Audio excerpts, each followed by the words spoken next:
The system repair disk isn't really a disk at all. No, you'll probably use a thumb drive as opposed to an optical disk or floppy disk.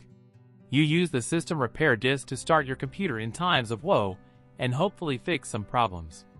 I'll show you how to create a system repair disk. So grab yourself a thumb drive or a media card and ensure that its capacity is at least 8 gigabytes. Stick the thumb drive into a USB port. If you're using a media card, insert it now.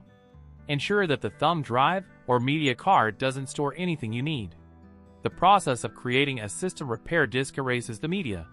Dismiss or ignore any notification that pops up after you insert the system repair disk media. To create the system repair disk in Windows 10, you summon the control panel.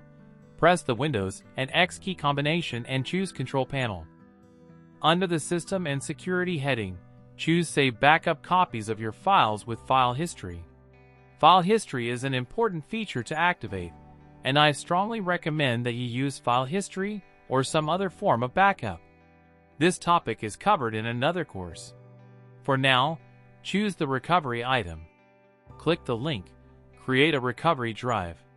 Click Yes in the UAC to confirm. Ensure that the option to backup system files to the recovery drive is checked.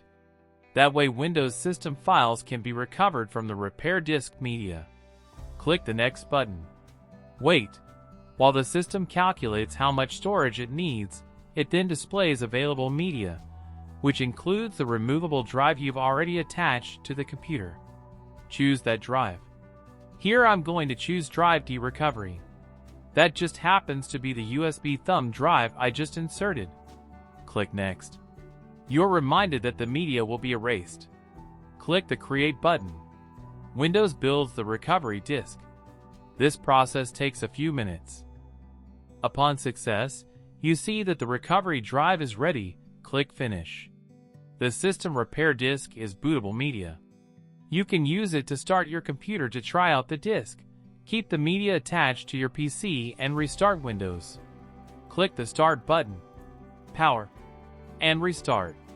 Now when the computer restarts, you want to hit that special key. It's F12 on this computer to enter that boot menu. On some computers, it could be F2, it could be F10. You want to tap that key as soon as the startup message appears. There's the logo. I press F12. And here's the boot menu. It's going to look different on other computers. You may see a list similar to this, or you may see a more detailed list. On this one, the legacy boot USB storage device is the one I want. I'll press Enter to start the computer from that disk. So this may look like Windows, but what's happening is the PC is booting from the system repair disk. This is how you would start the computer if, for example, the hard drive didn't come online. What you see is the repair mode screen, which is very similar to the Windows recovery menu covered in another movie. The tools here help you diagnose and repair any problem with the system's primary storage device. When it doesn't work, when it won't come online, when it won't find the operating system. This is how you would repair it. At this point here, knowing that you don't have any trouble to shoot, you can choose the Continue option to start Windows normally. Other movies in this course cover how to use the tools available on the system repair disk in more detail. For now, make sure you label the thumb drive as the system repair disk so you know when to use it, and you know where to find it should you ever need it.